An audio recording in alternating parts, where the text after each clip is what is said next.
สบายดีน้องชื่อว่าสมมาลีแพงรัตนวงศ์หรือว่าชื่อเล่นชื่อแป้งเนาะปัจจุบันแม่นเฮ็ดตำแหน่ง Research and Admin Officer อยู่แผนก BD หรือว่าแผนกพัฒนาธุรกิจของ AAF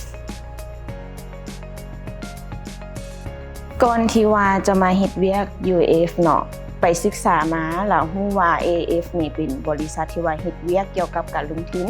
ซึ่งแน่นอนว่าการลงทุนนี่จะเป็นการลงทุนอยู่ในหลายแขนงการซึ่งตัวน้องเองเนาะก็รู้สึกว่าอยากเรียนรู้ในหลายๆแขนงการลองเบิ่งก็เลยว่าสนใจที่จะมาเฮ็ดเวียกกับ AAF รู้สึกว่า BD นี่ก็เป็นแผนกหนึ่งเนาะที่ว่าสำคัญเพราะว่าเวลาที่ AAF เนาะจะตัดสินใจลงทุนในแขนงการใดหรือว่ามีโครงการใหม่ๆเข้ามาก็จะเป็นแผนก BD ที่ว่าได้รับรู้ก่อนหมู่เพื่อเอานำมาศึกษาตลาดเบิ่งตื่มว่าโอเคโครงการนี้นะเป็นตาเฮ็ดบ่หรือว่าบ่เป็นตาเฮ็ดหรือถ้าจะให้เปรียบเทียบแบบเห็นภาพเลยก็คือสมมุติว่ามัน AAF เนาะเป็นต้นไม้ต้นหนึ่ง BD หันจะเป็นฐาน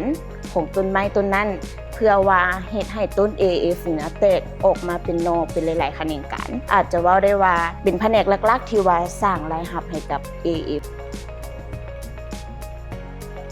เวลาเฮา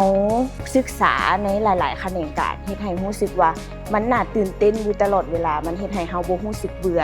แล้วก็ได้เรียนรู้สิ่งใหม่ๆอยู่ตลอดเวลาสมมุติว่าเนาะตัวอย่างว่าแขนงการเงินแขนงการกสิกรรมจังซี่2แขนงการมันก็แน่นอนว่ามันแตกต่างกันอยู่ละเวลาเฮาศึกษาในแขนงการเงินเวลาเฮาจะมาเฮ็ดโตอยู่ในแขนงการกสิกรรมเนาะมันก็แน่นอนว่ามันเป็นไปบ่ได้อยู่แล้วเพราะว่ามันต่างกันแฮงฉะนั้นมันจะเฮ็ดให้เฮาได้เรียนรู้ในจุดเริ่มต้นตั้งแต่เริ่มต้นแล้วก็ตั้งแต่ท้ายที่สุดเลยว่าโอเคแขนงการนี้เฮ็ดหยังแน่แขนงการนี้เฮ็ดหยังแน่เฮ็ดให้เฮาได้เรียนรู้สิ่งใหม่ๆอยู่ตลอดเวลาก็เลยรู้สึกว่านี่แหละเป็นสิ่งที่เฮ็ดให้เฮามักหลักๆก็คือแม่นการที่ว่าได้ลองเปิดโอกาสให้ตัวเองได้เฮ็ดสิ่งใหม่ๆเพราะว่าแน่นอนเนาะ AAF นี่เป็นบริษัทที่ลงทุนในหลายแขนงการคือที่ได้เว้าไป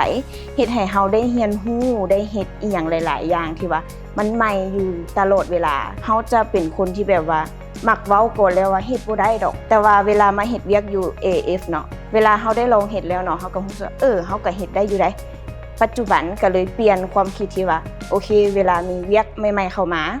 เฮาจะบ่เว้าว่าเฮาเฮ็ดบ่ได้แต่ว่าจะใช้คำเว้าที่ว่าโอเคเดี๋ยวเฮาจะลองเฮ็ดให้เบิ่งก่อนเด้อเพื่อว่าสุดท้ายแล้วเนาะจังได๋เฮาก็ยังได้ลองเฮ็ดมันถึงว่าผลมันจะออกมาดีหรือว่าบ่ดีก็อย่าถ้าว่ามันดีเนาะก็ถือว่าเป็นการสร้างผลงานให้กับเฮาถ้าว่าบ่ดีก็ถือว่าเป็นบทเรียนให้เฮาได้เรียนรู้แล้วก็พัฒนาตัวเองต่อไปส่วนอันต่อมาที่รู้สึกว่าได้รับจากองค์กร AAF เนาะก็คือสภาพแวดล้อมอ้อมข้างนี่แหละอ้ายที่ว่าอยู่ในแผนกเนาะกับเป็นกันเองรู้สึกว่าเขาเจ้าก็บ่ได้เก่งนำเฮาขนาดนั้นสามารถรุมได้อันอื่นเรื่องส่วนตัวบ่เรื่องล้มลิ้นหัวมวนเฮาก็สามารถรุมนำอ้ายในแผนกได้เบิดเลยคนที่ว่าสนใจในแผนก BD เนาะอาจจะเป็นคนที่ว่ามักอ่านในระดับหนึ่งเพราะว่า BD นี่เป็นแผนกที่ว่าต้องได้ศึกษาเบิ่งตลาดอ่านบทวิจัยอ่านบทค้นคว้าอยู่ตลอดเวลาในการอ่านรูปแบบธุรกิจต่างๆของแขนงการนั้นแขนงการนี้อาจจะต้องเป็นคนที่ว่ามี growth mindset ในระดับหนึ่งมีความคิดที่ว่าโอเคอยากพัฒนาสิ่งนี้มีอยู่แล้วก็พัฒนาต่อไปบ่มีก็ญาติมันมาเพื่อเอามาพัฒนาอีกเพื่อให้เฮาได้เฮ็ดในสิ่งที่ดีขึ้นเรื่อยๆ